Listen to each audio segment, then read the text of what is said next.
Pittsburgh County, let's ride. I mean, isn't that the lingo with Russell Wilson? Who knows what this guy's up to nowadays? Listen, Russell Wilson got it good, bro. We got a quarterback who, I mean, the league views him as washed. I don't think Russ is as bad as a lot of people think he is. I think he's a pretty decent quarterback. Is he a top QB? No. We're not putting him with the Joshes, the Joes, the Lamars. He's not in that conversation no more. He's barely even in the golf conversation. He's somewhere in between, maybe a little behind Trevor Lawrence. Russ, you could probably give him top 15 quarterback. But nonetheless, this kid got it good, bro. Denver basically paid him to go away. Denver's paying this guy like $40 million to play for another team. Pittsburgh is giving him a veterans minimum out here. I think they're offering him like $2 million a year, but he's making $50 million off of Denver. So Russ got it good. So the fact that Russell Wilson's NFL career is in danger, I have no idea what's been going on in Pittsburgh. Pittsburgh coming off a season where they were pretty good for a team with no quarterback, believe it or not. Like it was just Kenny Pickett is just trash. Just trash. He's 23, he's 24, he has his whole life ahead of him. Good for you, but as an NFL quarterback, you're replaceable. It just is what it is. Like, you guys were god-awful. So Russ is going to be an upgrade from that. We don't know how much that upgrade really means, but Pittsburgh still split the series with Cincinnati and Baltimore, if I'm not mistaken. Yeah, Steelers took a game away from the Baltimore Ravens last year. He only lost like 2-3 games. So Russ didn't even get started yet. He hasn't started cooking, you know what I mean? But apparently something's in danger. We're going to get to the bottom of it. Yeah, let's see what's going on. Wouldn't be worried if Russell Wilson can't go, because Justin Fields has taken an opportunity here and been able to take advantage of it and keep improving. I'll get to Fields in a second. Not today to practice again. Fields is looking good. No helmet. Did have his hat on. Ladies and gentlemen, it's my favorite time of the year. It's training camp, which means we get to overanalyze grainy training camp footage of our favorite teams. No, this is seriously going to be me for the next couple of weeks. And to be honest, I prefer this type of content over the stuff that we were making in the earlier part of July. So if you guys have any requests for any QB battles you want me to do a deep dive on, let me know in the comment section down below. We're still going to be giving away copies of College Football 25 on my Instagram and Twitter. Game is fucking trash. Can't play no damn defense. Cornerbacks can't make a tackle. Running backs break every tackle. Nah, man, get NCAA the hell up out of here, bro. That game pisses me off. Defense does not exist in NCAA. Like, if you don't have the game, don't get it. Just wait for Madden, bro. But if you're someone that's defensively minded, NCAA is not for you, bro. Description down below if you guys want to copy. I could make a whole other video about that alone. We got all that out of the way. Work. Sound pretty interesting, but the Pittsburgh Steelers have their most promising quarterback room since the mid-2010s, when Ben Roethlisberger was still under center, and he certainly wasn't washed anymore. Big Ben. And the way that the Pittsburgh Steelers did this was very unorthodox. Russell Wilson got released despite not even playing a single snap for the Denver Broncos under his 5-year, $245 million contract, which means that he had the luxury of signing a veteran minimum contract with any team in the NFL, and he still would get compensated a significant amount of money. And at the same time, the Pittsburgh Steelers didn't want to fully put all of their eggs. Bro, like, to be honest, bro, they paying this dude, they owe him $265 million. Who was the last quarterback that got paid to play somewhere else? That is such an embarrassing tag, and Russell ain't even that bad. Denver sucks. Let's keep it a bean. The Broncos are trash.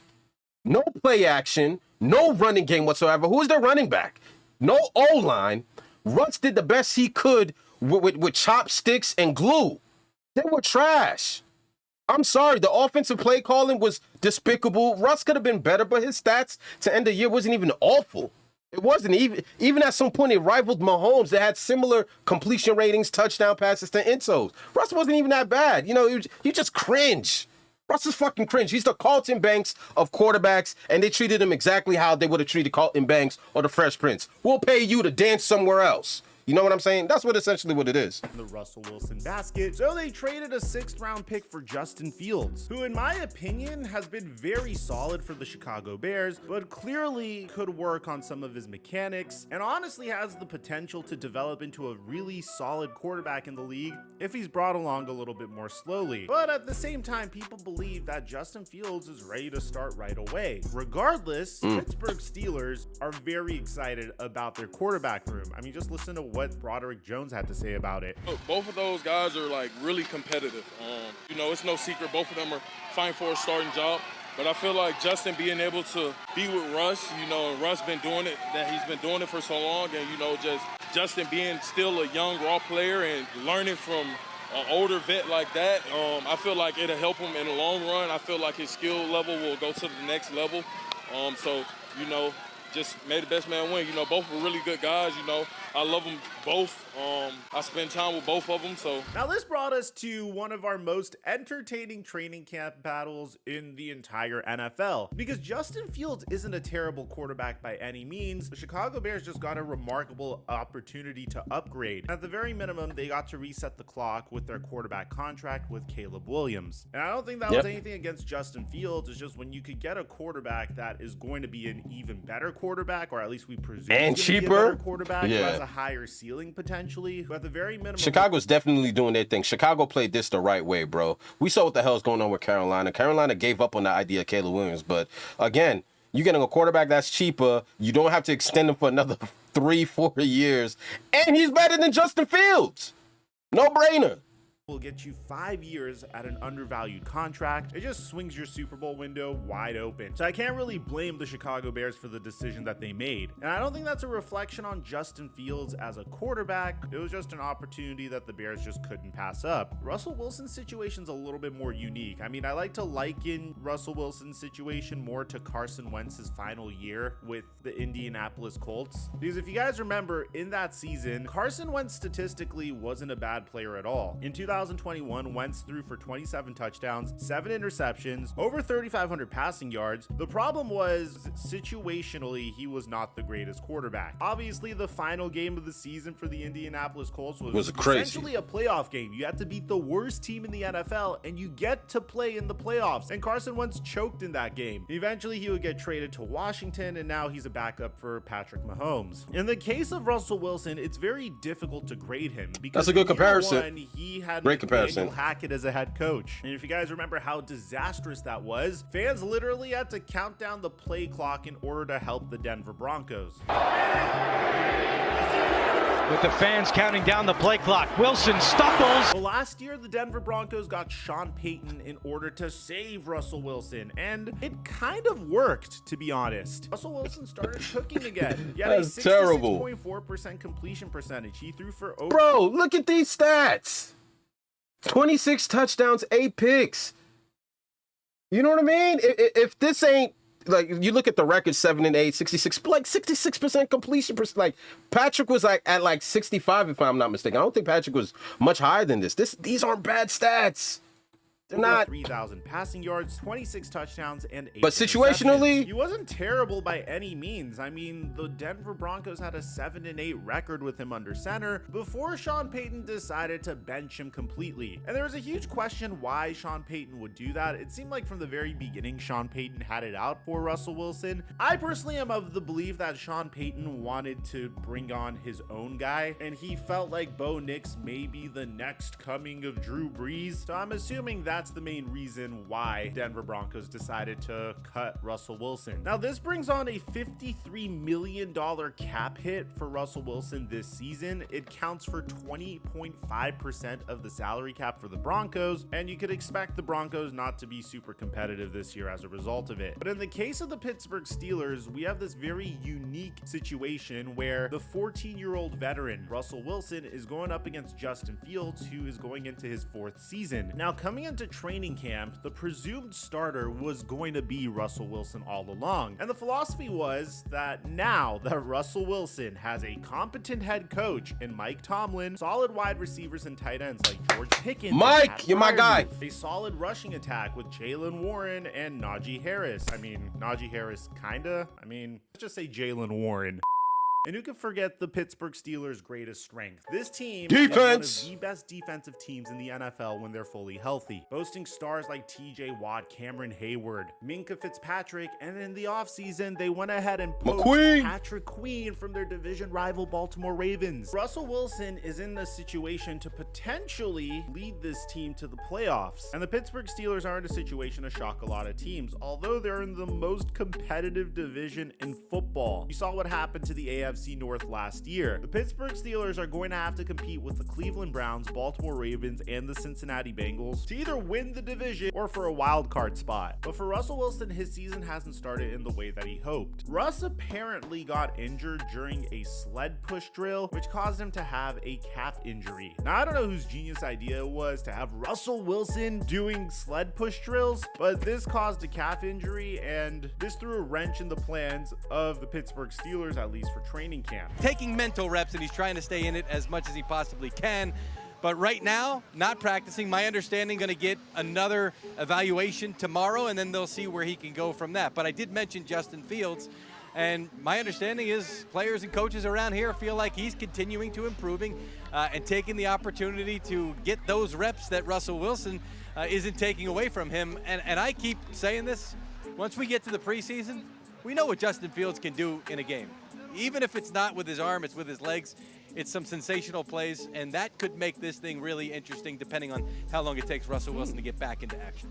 Which means Justin Fields gets first team snaps with the Pittsburgh Steelers, and he's been remarkable with the first team. I mean, throughout the first couple of days of camp, all you're seeing is Justin Fields throwing dot after dot after dot, including a 50-yard bomb down the sideline to Van Jefferson. And this is very significant. I mean, look at how Russell Wilson reacts to Justin Fields dominating throughout his absence. Job, you know, every play he's going against a really good defense. So every day, you know, there's some really great plays, and there's plays that he responds, you know, back to, and this and that. So it's just that's part of practice, and he's doing a good job. He's a really good competitor. He processes it well. Now, ultimately, what am I getting to here? Well, there is some momentum of Justin Fields potentially starting as the Pittsburgh Steelers quarterback to start the regular season. So, rumors, Steelers QB Justin Fields has been having a good training camp, and the team is open-minded to the possibility of him being the team's starting QB per ESPN. Now, originally, Mike Tomlin has been saying that the starter was without a doubt going to be Russell Wilson, but if Justin Fields is coming in and he's dominating to this level, then obviously it's going to change some stuff. Now, regardless, Mike Tomlin so far hasn't given any indication that Justin Fields is going to be the starting QB. And this is probably because there needs to be some semblance of stability for the Pittsburgh Steelers. You don't want to be a head coach like Jeff Fisher, who said Kerry Collins was his team's starting QB until he started playing terribly and then Vince Young could go in. You don't want to give your quarterback the idea that the moment he messes up, he's going to get replaced. There needs to be stability at the QB position. And if you guys remember, going all the way back to March, Mike Tomlin said that Russell Wilson has pole position for the Steelers QB job, meaning that it was Russell Wilson's job to lose. And even after Justin Fields dominating in training camp, Mike Tomlin says that nothing has changed. And to be fair, I'll keep it a bean. I'll keep it a bean. Like, at the end of the day, bro, because here's the thing. Russ is making like $50 million off of Denver. That none of that is coming off the Pittsburgh salary cap. Now, if Pittsburgh was paying him $50 million, then you bet your bottom dollar Russ is starting regardless. I don't care how much touchdowns Justin Fields throws in practice. You paying this man $50 million, he's staying on the field. But the fact that Denver's paying him $50 million, Pittsburgh is not forced to have to start Russ. Russ is in a real uncomfortable situation because, let's be honest, he's closer to the end than he is the beginning. Justin Fields is still in the beginning. And when you're still in the beginning, there's still that high ceiling, you know what I'm saying? And a lot of potential and a lot of room for growth. This kid is balling. I got to react to Pittsburgh training camp. So just off of that, Russ is a little uncomfortable because he's used to being the man. He's used to being the leader in the locker room and all that. And he's used to, like, come on, the guy led the Seattle Seahawks to the Super Bowl and won the championship. Even though he was led by LOB, went to another one, lost. We already know the history about that. So I'm starting Russ off of the mere fact that he's battle tested, okay? We've seen Justin Fields play. He might be stepping into his own this year, but we know, let's start off with Russ. Let's let the veterans start off the season. Let's see where we're at halfway through the season. If we're 3-3, 4-3, 5-2, maybe. And maybe, like, if we're anything like 2-7, let's start to consider Justin moving forward. But I just lost my train of thought. Bruh. Where was I going with this? What am I talking about? shouldn't have changed What's my train of anyway. thought? I mean, the Steelers have only been practicing for 5 days. There's 41 more days between now and the opening kickoff, which, oh my God, I can't wait. There's also the fact that Russell Wilson has been a 13-year veteran and Justin Fields is just in his 4th season, and he has yet to outplay Russell Wilson. I think at the end of the day, the Pittsburgh Steelers are viewing Justin Fields more as a developmental QB, and it's not a quarterback with a That's a good quarterback to be developing too. You know what I mean? Justin Fields is still 25 years old, same age as Jordan Love is, 1 year older than Michael Penix is. So maybe they feel like if they have Justin Fields sitting back for a year watching Russell Wilson prepare, then he could eventually be a starting caliber QB. That's what I would do. Into the future. Sit And him. the thing is, Justin Fields isn't nearly as raw as some other developmental QBs. I mean, if you take a look at what the New York Jets did with Zach Wilson, I mean, he had a lot more ground that needed to be made up than what Justin Fields needs to make up. And I honestly don't think we're going to see Justin Fields play this year unless if we see a horrific showing by Russell Wilson. I mean, we're talking about a year 1 Nathaniel Hackett-like showing from Russell Wilson, which could result in Justin Fields starting. But I've been wrong about a lot of things before. Let me know. But Do you Russell's think on a Justin short Fields could leash play too, his bro. way to starting QB without even giving Russell Wilson a chance? If you're a Pittsburgh Steelers fan, who would you rather start, Russell Wilson or Justin Fields? I'd like to hear what you have to say. Let me know if there's any other training. I'll say this. I'm not a Pittsburgh Steelers fan, but, you know, I'm entitled to my opinion. I'm definitely starting Russell Wilson. He's battle tested. He has the credentials. I trust him to lead an offense. We've seen him lead better offensive drives than Justin Fields. Justin Fields in Chicago, granted, everything dies in Chicago when it comes to football offensively. But we've seen what Justin Fields did, and it was clearly a learning point or a learning curve that he still needed to go through in order to really be ready. I think Russ is ready. It's just I think Russ has a cap on his ceiling, where the potential, we know what Russ's potential is, where Justin is still growing and his ceiling might be higher than Russ's just because of the fact that he's older and he could use his legs. So I'm definitely starting Russ. I trust in Russ. I'll give him 1 year. You're only paying him food stamps. It's not like he's really coming out of your salary cap. You have nothing to lose. And if he wets the bed and he shits the bed and he gets a little long in the tooth and we have to treat him like Matt Ryan or Joe Flacco, then whatever, we'll swallow $2 million. We got Justin Fields. It is what it is. But this is Russell Wilson's NFL career is in danger. That calf injury it's not anything major, but calf injuries tend to linger a lot longer than you would think. So they're one of those things, it'll take like 2 weeks to heal from, and then the wrong pull, it's like a hammy. Wrong pull, you're down for about another 4 weeks. So they're gonna have to monitor that. But as long as it's not anything torn, anything ripped, y'all good, bro. Know what I mean? Pittsburgh Nation, let's ride. I'm gonna holler at you guys next video. Yeah, hit the like and subscribe button for more NFL content and more NFL opinions, because this is what I do. I'm your host, Gabos. We go!